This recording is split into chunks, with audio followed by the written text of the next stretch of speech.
I noticed there are two topics which I know for me are quite hard to talk about, and I have been noticing that they are topics that usually people don't talk about. One is sex, and just wait a little bit, I will explain what I mean that people don't talk about sex. They do talk about sex, but not in the way that I'm suggesting. And the other one is food. And you're probably thinking people talk about food all the time, and that's true, but again, it's not in the way that I'm suggesting. So basically what I mean is not really that we don't talk about sex or food. We don't talk authentically and truly about our experience with sex, experience with food. There's a difference between meeting with friends and talking about our awesome night out and how we hooked up with a girl or a guy and how crazy and good it was, or all the girls we slept with, or something like that. That's a different thing than actually sitting in front of somebody and saying, I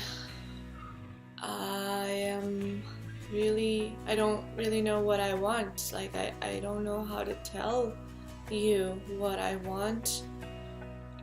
I'm afraid of intimacy. I'm afraid of getting really close and becoming really vulnerable and being hurt.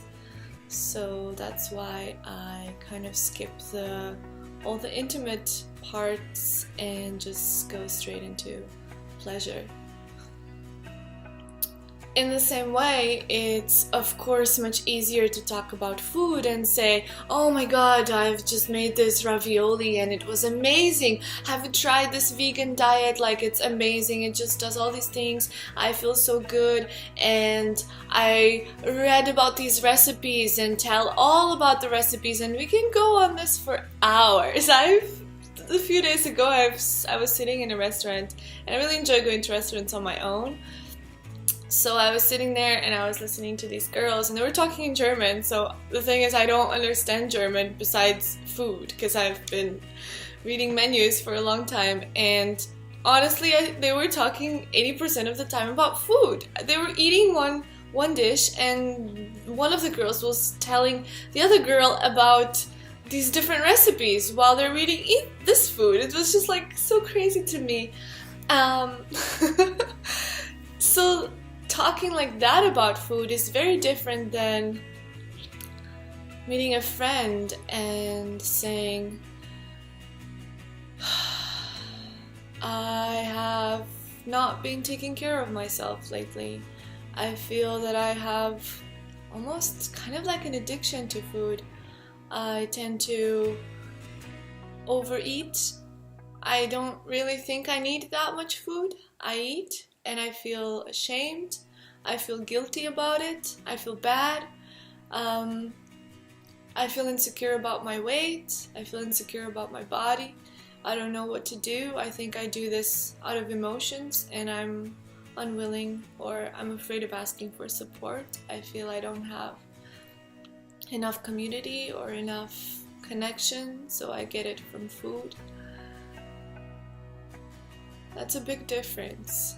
And I think that I really, really, really believe that the reason why there is so much problems in the world around sexuality and around food is also because we don't talk about it. Because we have to go through it by ourselves.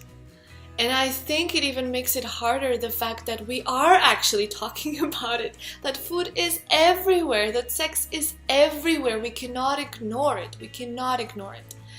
And so I just think it's even harder to have all these things that we carry with us every single day, and then not talk about them, but talk about, like, very superficially, without judging that conversation. I'm not judging it, but I'm just saying that when we need really support, when we need that attention, and when we need to look deeper, that we might be struggling, and then we don't talk about that struggle, we only talk about recipes or porn, it's gonna be hard to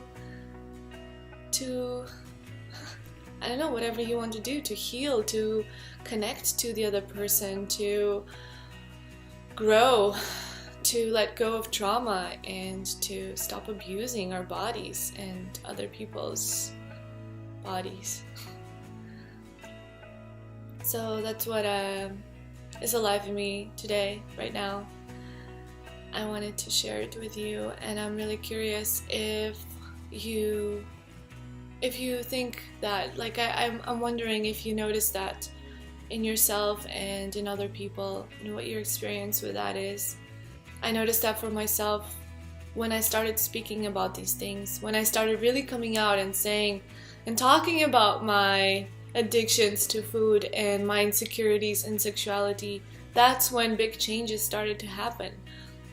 That's when it wasn't so scary anymore. I wasn't a victim of food anymore, and I wasn't a victim of fear in sexuality.